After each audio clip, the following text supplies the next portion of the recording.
I'm John Borstelmann. I'm a pro gravel racer primarily. I've been racing gravel for 5 or 6 years now. It's been the primary focus of my season for a few years. I've won the Gravel Worlds race in Lincoln, Nebraska 3 times. I've gotten podiums at Mid-South and Belgian Waffle Ride and Rebecca's Private Idaho over the years. So, I've been around, always in the mix at the gravel races at least. How much work has it taken to dial in your race nutrition strategy over the years? Over the years, worked with my coach Tim Fleming, who I think has done a lot of work with you guys in the past. He, did my sweat test back in 2019 and started using pH products right away.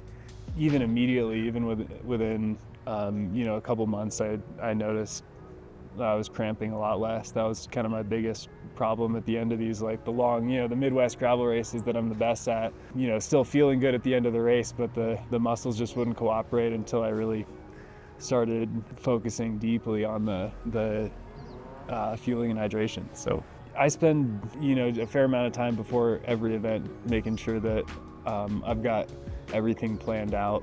On race day, everything can kind of go to hell, as we say, but you definitely got to go in with a solid plan. And, over the years, honed it into a pretty precise science to now I don't have to think about it much. I know the products that I like. I know I like to have a little variety. I think it always benefits me to hydrate more, maybe you have to take a leak here or there during the race, but that seems like it's worth it.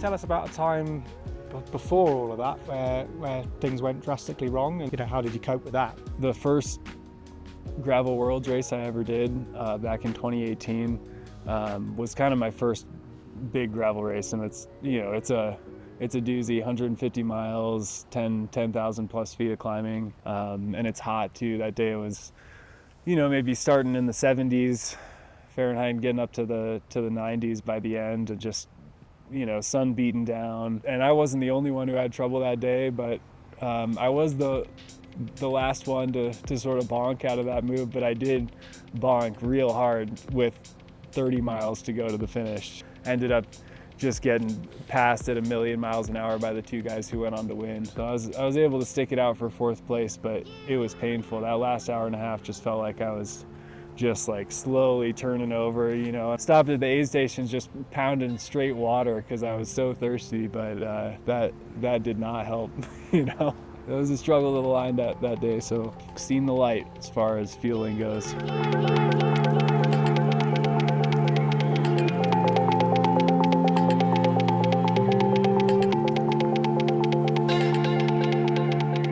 The morning, 2 days before the race, I try to increase the percentage of carbohydrates in my diet, definitely tweak it a little more, so I'm eating more of the simpler carbohydrates, less fiber, especially the day before the race. Definitely drink a couple liters of high electrolyte solution to make sure the electrolytes are all topped off. Yeah, lots of simple carbs the last 2 days before the race, and worry about the healthy nutrition later on.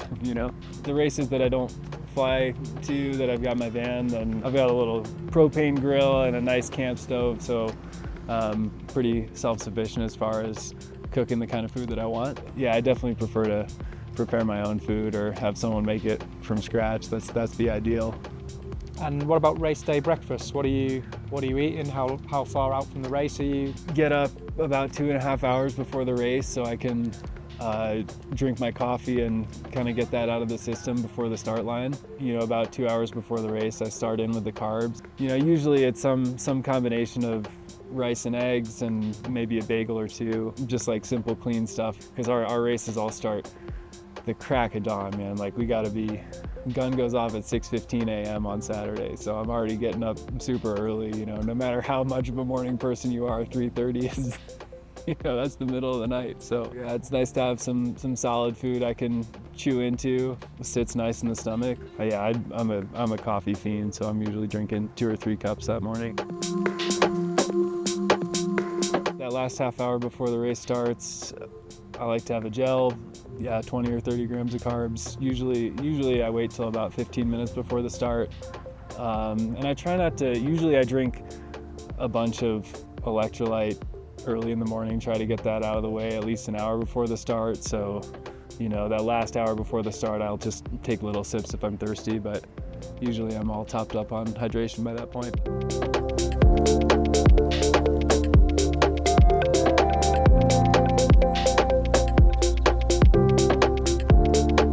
How much carb are you aiming to hit per hour during the race?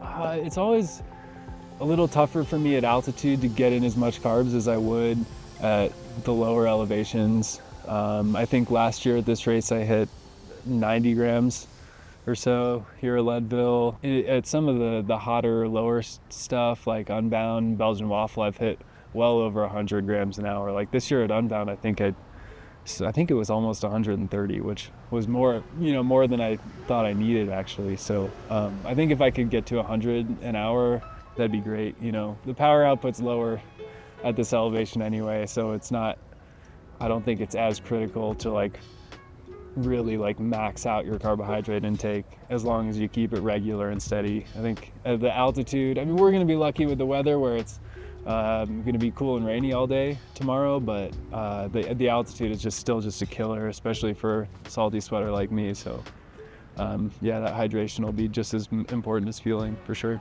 How much gut training do you have to do to be able to tolerate that amount of carb and fluid in the heat of battle?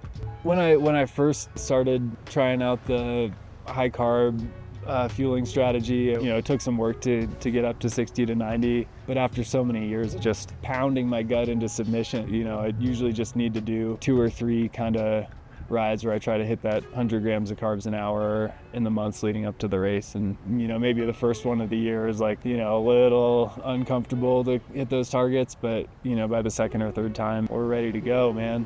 And you're a mega salty sweater, right? Like 1360. Yeah. So up there, above average. Yeah.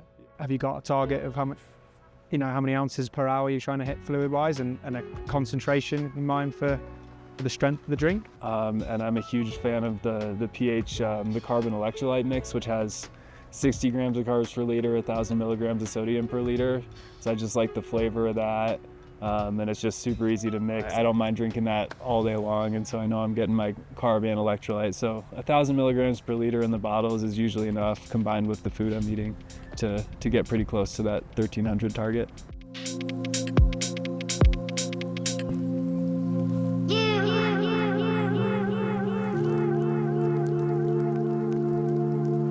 If all your competitors, if you're in a pack and people blow through a station, are you good at sticking to your guns and stopping? How much are you sort of swayed by the tactics of a race when it comes to managing aid stations? Yeah, the aid stations are always tricky, and it depends so much on the race and the dynamics of that particular day as to how people approach it. My strategy is usually to really only carry what I need to get me to the next aid station. So I'm usually stopping even if everybody else is blowing through. But I also always have it dialed. Gravel Worlds, for example, which is one of the few self-supported races left on the calendar, I'm stopping to fill the water bottle, because we're out there for 7 hours. So even with a pack and 2 big bottles, you're still having to stop. But I usually carry the pouches or the tablets in my pocket, so I can get the powder in there before I get to the aid station while I'm on the bike is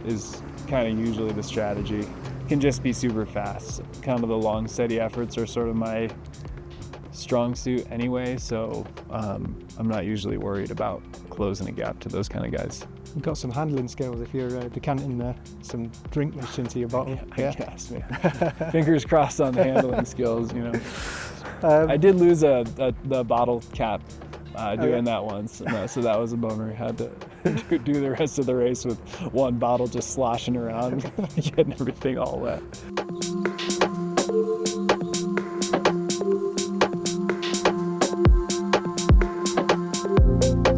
Last couple of questions then. What's your go-to, meal and drink at the end of a good race to celebrate? Yeah, honestly, the way I've been fueling these days, I'm not usually starving at the end of the race. Enough carbs, and just kind of nice to, sip on some carbonated beverage, whether it's, just a fizzy water, a beer, be it non-alcoholic or full strength if I'm really feeling good. A lot of calories with not a lot of effort is usually what I go for. So, something like pizza or Asian noodle dishes are usually kind of nice. Just get a lot of macros and not a lot of chewing.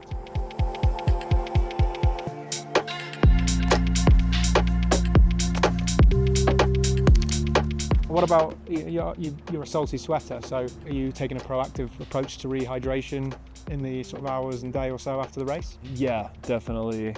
Right after the race, I'm all on those 1,500 tablets. It depends on the race and how salty and sweaty it's been, but definitely usually trying to get in a liter an hour for the first 2 hours after the race to jumpstart the recovery.